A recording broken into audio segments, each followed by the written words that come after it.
Hola, ¿qué tal amigos? Bienvenidos nuevamente a este canal La Biblia en Contexto.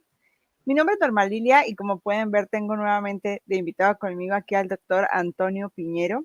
¿Cómo se encuentra, doctor Antonio? Pues me encuentro muy bien, encantado de estar con ustedes de nuevo y Gracias. sin quejas, no tengo quejas. Gracias. Estoy bien. Bueno, pues yo invité nuevamente al doctor Piñero para seguir con la línea de temas que de alguna forma he tratado con él. La última charla que tuve con el doctor Antonio hablamos sobre esta división de ese movimiento de Jesús, de cómo se ve que hubo ahí ese problema o ese pleito entre los apóstoles porque tenían distintas ideas y que parece que, según el texto, pareciese que se reconciliaron, pero el doctor Antonio pues ahí nos platicaba de que tenía sus dudas, ¿verdad? Al respecto. Y bueno, me gustaría empezar, doctor Antonio, nuevamente con Santiago. A Santiago o Jacobo, el hermano del Señor, como se le conoce. Ya hablamos un poco en el otro video, Sí. pero quisiera sacarlo nuevamente a colación porque pues parece que él es este líder de esta otra rama que no es Paulina, que tienen otras ideas muy contrarias tal vez a Pablo.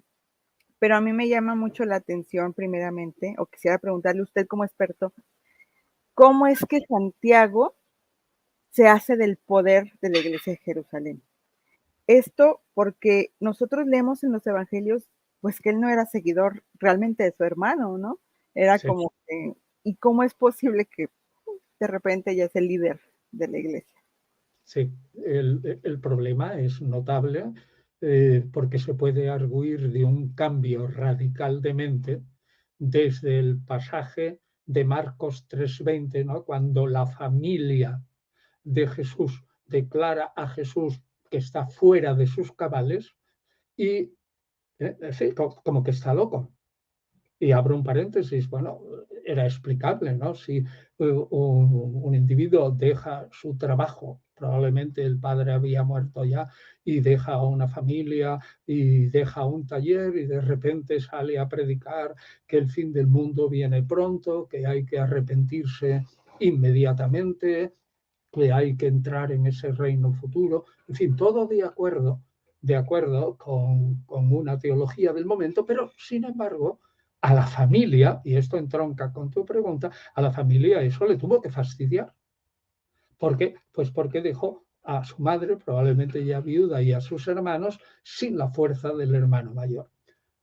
¿Cómo es que esa situación de antagonismo entre Jesús y sus hermanos, que se nota también en el Evangelio de Juan, en el capítulo 7, cuando Jesús va a ir a Jerusalén, en 3 veces va a lo largo de su vida pública a Jerusalén, mientras que en los otros evangelios solo va una, pero bueno,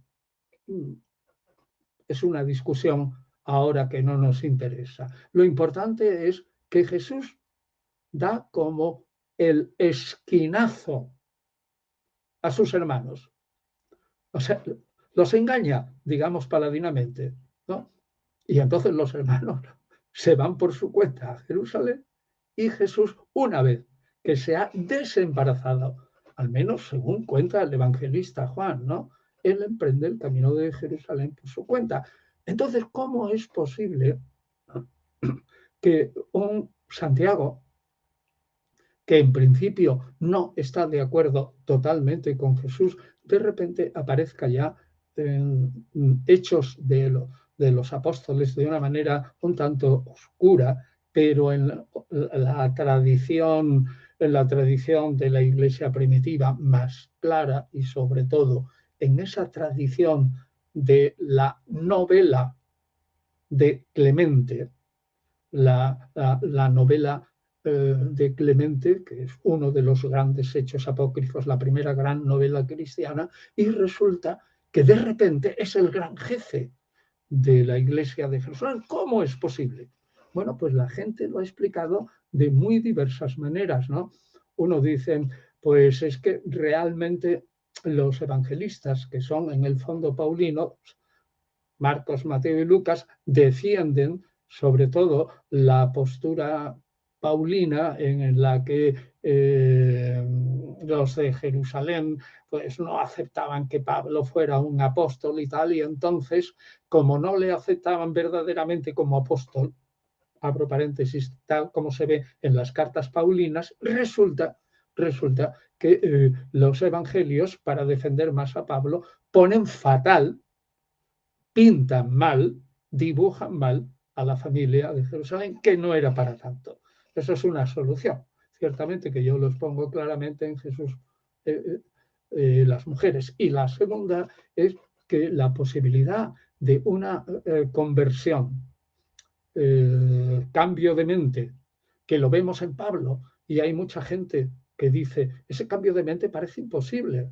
¿Cómo se puede cambiar de un perseguidor furioso en Pablo a ser luego un defensor igualmente furioso de aquellos a quienes perseguida? Pues lo mismo con Santiago. ¿Cómo se puede cambiar de ser hermano de Jesús antagonista a ser hermano de Jesús seguidor? Bueno, pues porque la creencia firme en la resurrección, como dice el final de los evangelios y sobre todo Hechos de Apóstoles, hace que se les cambie la mente. Eso es un elemento. Y otro elemento es que el cristianismo más primitivo, seguidor de Jesús, que espera su venida de inmediato, de nuevo, porque cree firmemente en su resurrección, es una comunidad que podríamos decir al estilo judío, y pongo como ejemplo una comunidad macabea en la que un grupo que representa a un líder, Jesús, pongo el ejemplo de los macabeos, ¿no? Judas Macabeo, que muere, ¿quién le sucede? Pues el pariente más cercano. El pariente, eso es muy típico judío en grupos, podemos decir, muy religiosos, muy fanáticos, muy judíos, muy creyentes en la ayuda de Yahvé, el Dios de Israel, que le va a defender de todos los enemigos. ¿Quién es el que está más cercano al líder muerto? Que es Jesús. Pues Santiago. Entonces alguien dirá, también Santiago, como no perteneció al grupo de los 12, no podemos explicar cómo los evangelios pintan a Pedro con tantas anécdotas, como príncipe de los apóstoles. Hubo alguna lucha. Ahora, esa lucha está absolutamente borrada de la historia del cristianismo primitivo. De tal modo que aunque Pedro se escapa milagrosamente, estamos en Hechos 12, se escapa milagrosamente de que le corten el cuello por este Herodes Agripa primero. Hay muchos Herodes, pues por Agripa, pues resulta que sale de Jerusalén y misteriosamente se va a Antioquía, es decir, como si hubiera huido cosa también inexplicable, porque si lees el capítulo 8 de Hechos de Apóstoles, ves claramente que se desata una persecución contra unos judíos que son muy helenistas, no tan puramente israelitas nacidos allí, sino más de ámbito griego, pero curiosamente la persecución es contra jefes secundarios descritos como diáconos, es decir, como servidores, y sin embargo a los grandes jefes, a los 12, los dejan tranquilos. Eso es otro misterio, ¿no? Bueno, pues entonces yo diría que Santiago debió de tener su trifulca, no creo que teológica, sino normalmente por la dirección de esa comunidad de auténticos seguidores de Jesús. Porque la comunidad de Jerusalén pensaba que ellos eran los auténticos. Y los seguidores de Pablo eran de algo que Pablo se había inventado en diversas visiones y además que eran judíos de la diáspora o incluso paganos y que por lo tanto no habían visto a Jesús. Y vemos que en el capítulo 12 de Hechos resulta que se escapa milagrosamente, es una leyenda, ¿no? Se escapa milagrosamente Pedro y sin decir una palabra aparece en Antioquía. Y allí parece que se lleva bien con con Pablo, aunque luego tienen una discusión. Es decir, la misma discusión que pudo tener Pedro con Pablo, pudo haberla entre Pedro con Santiago. Mientras que la discusión de Pedro con Santiago difícilmente es ideológica, es decir, de teología, la discusión de Pablo con Pedro en Antioquía, que se refleja en Gálatas 2, esa es teológica. Y ahí hay mucha tela que cortar desde el punto de vista de la teología. Por tanto, a mí me da la impresión de que no podía haber dos gallos en el mismo corral. Y uno cedió y se fue a Antioquía.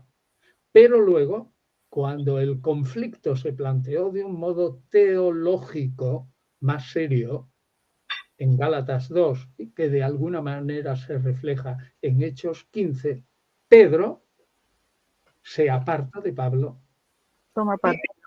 y toma parte por Santiago. Aunque luego Hechos 15 pues, presentan a Pedro, Santiago y Pablo, pues aparentemente como muy amigos, bueno, no tanto, pero que hacen sus negociaciones que no aparecen en el texto, sino que son como secretas, ¿no? Hacen sus negociaciones y negociaciones que más tarde se verán reflejadas en una carta, en una presunta carta de Santiago a las comunidades paulinas.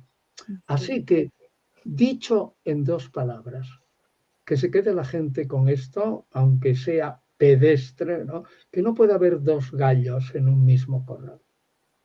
Y que cada uno tenía pretensiones de autoridad. Uno, por ser un discípulo predilecto, como Santiago y Juan, es clarísimo, y otro por ser hermano del Señor y tan convertido que en esa literatura que ya he mencionado, la literatura clementina, es decir, en esa primera gran novela cristiana, del siglo III, ahí aparece clarísimamente un Pablo que ni siquiera es nombrado por su nombre, pero que es enemigo de Pedro. Y un Pedro subordinado a Santiago. Un Pedro que por medio de su secretario Clemente le va enviando misivas continuamente de sus predicaciones de Pedro y de las peleas teológicas que tiene con Simón Mago. Doctor Antonio, que entre tantas cosas que leí, hipótesis y todo esto, me llamó mucho la atención que decían que posiblemente también había influido mucho, que era muy parecido físicamente a Jesús, que posiblemente pues eso también ayudaba a que tuviese este liderazgo. No sé usted qué pueda decirme al respecto. Bueno, mira, esos son fantasías muy propias de las leyendas de los evangelios apócrifos, en el sentido de que allá donde los evangelios más antiguos no nos ofrecen ninguna explicación clara, pues tú los rellenas por medio de la fantasía. Y entonces, ¿qué te diría yo? Yo, como historiador, no me pararía en considerar esa fantasía de una manera seria, ¿no? El historiador solo hace especulaciones e hipótesis sobre dos que son plausibles seguro. Entonces, si yo no tengo un texto que me diga que Santiago se parecía a Jesús, lo que hay es una tradición muy antigua, de que había había un gemelo entre el grupo de los 12, pero no era Santiago, era Tomás.